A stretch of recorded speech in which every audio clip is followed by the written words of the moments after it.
Hello my lovely darlings, today I will be showing you how I make rose water for us. You can use this for your face as a mask, you can use it to wash your face, you can use it for your hair. So you all are out in the front yard with me and we have several rose bushes over here. There's a yellow one and a pink one over there. But over here closer to us there's like a reddish one right there that is just starting. But this pink one's been blooming great. This yellow one's starting.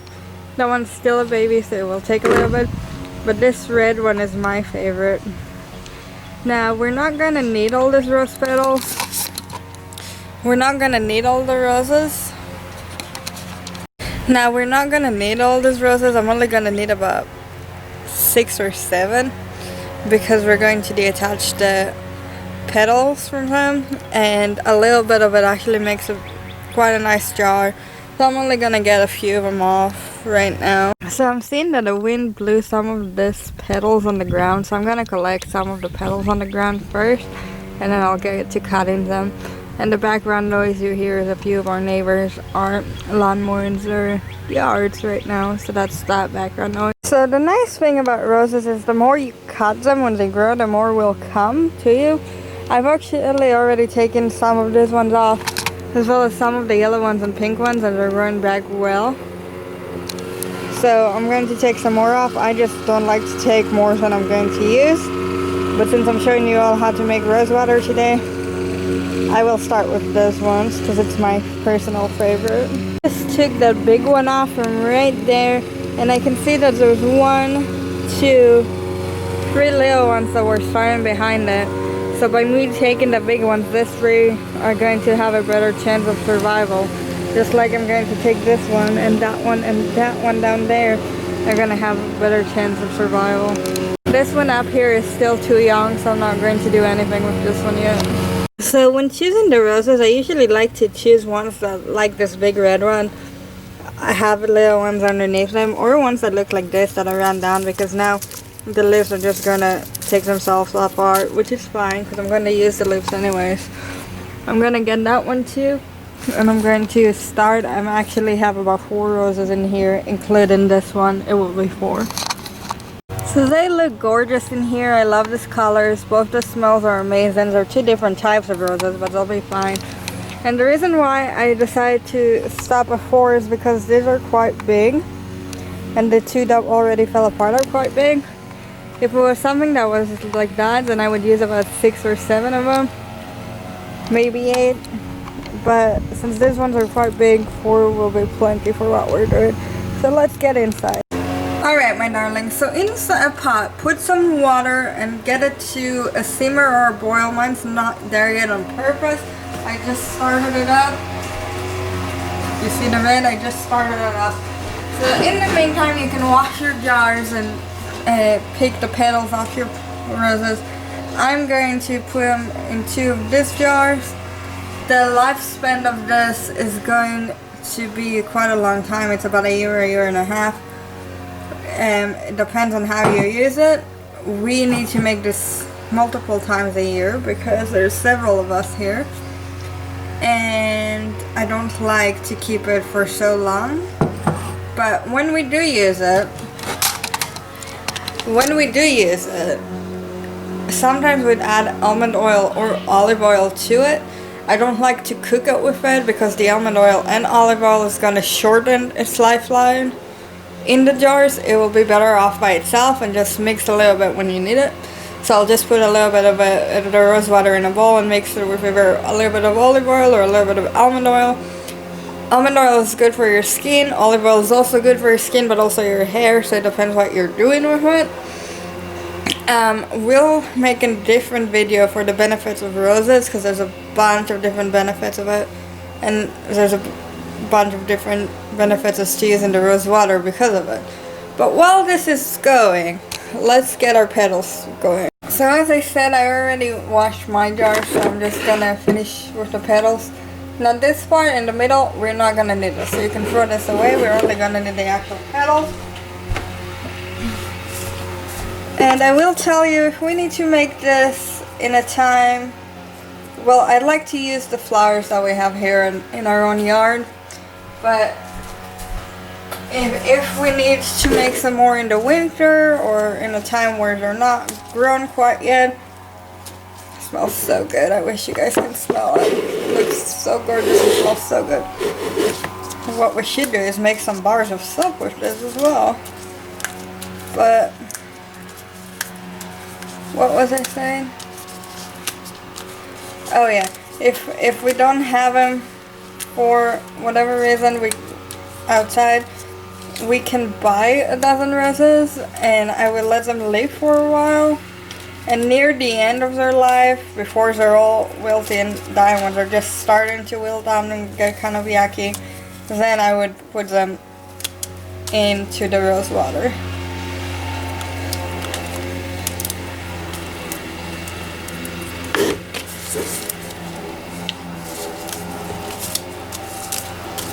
They smell absolutely amazing. I wish you guys could smell them with me.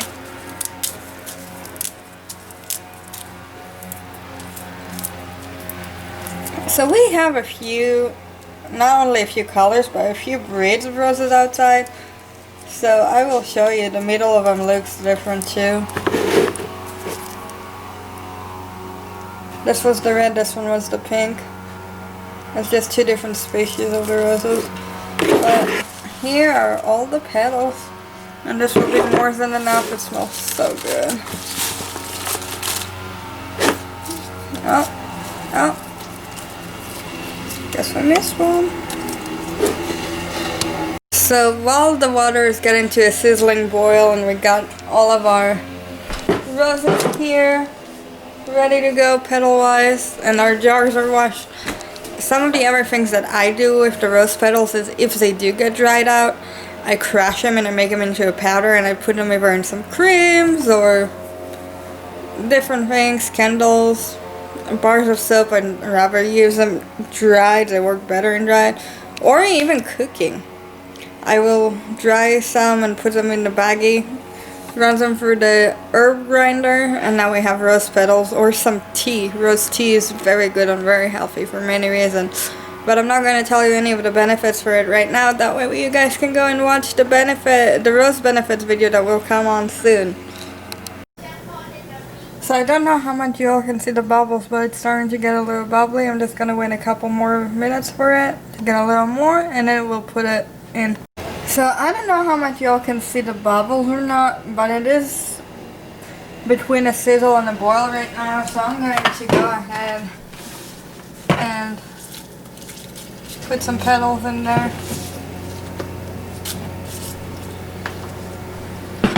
That's about enough. That's about 2 roses right there.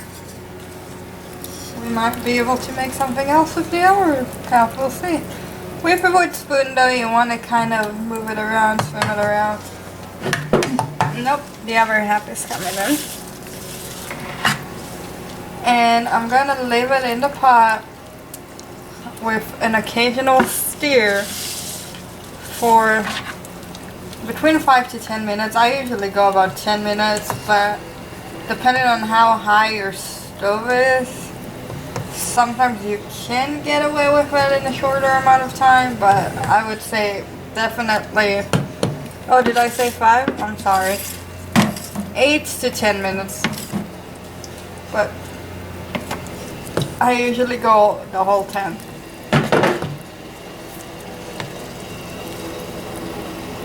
With an occasional stir. And don't worry if the color changes, that's perfectly okay and natural. So we'll put this down and we'll let this set the timer, 10 minutes. And we'll let it go. You guys know 10 minutes? I'll see you in 10 minutes. Alright guys, so at the 5-minute mark what we want to do is stir it and check on it a little bit. And we actually want to move the heat to a medium. This would be my medium right now. And let it go for the other 5 minutes on medium. So I'll see you in 5 minutes. Keep stirring it every now and then, and we'll see you in a bit. Alright my darlings, so timer's done. Give it another quick mix. And what we're going to do, well, close the timer first, is close the fire and put it in the side, and we're gonna let it sit there for another 10 minutes. So it ends up getting cooked in the sizzle to boil for 5 minutes, then on medium heat for 5 minutes, and then we're going to just let it sit there in the water with the fire off. I'm just moving it off so it won't get too much heat for another 10 minutes. So just let it sit there. Don't even stir it occasionally. Just let it sit for just 10 minutes. Alright, beautiful people, so my timer beeped for the rose water, and what we want to do is we want to strain it down into some kind of a container first. So I'm going to show you this first. You can see all the color from the petals has disappeared. Yep, I spilled some out. I saw that. That's alright. I'll forgive myself.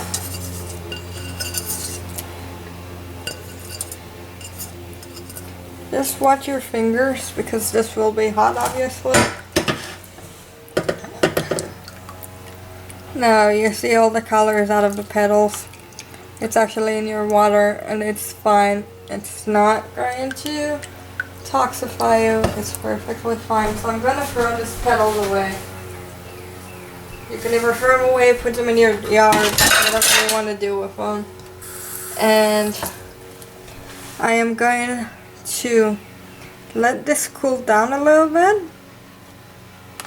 No, I think this will be good actually. So I'm going to jar it first and then let it cool down. So I got my jars with one of the bottles. And as you can see, I don't know how well you can see this container, but it does make quite a bit.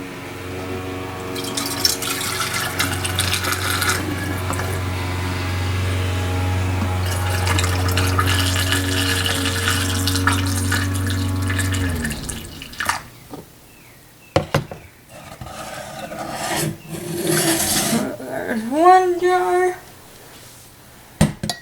Gorgeous color, gorgeous, delicious smell.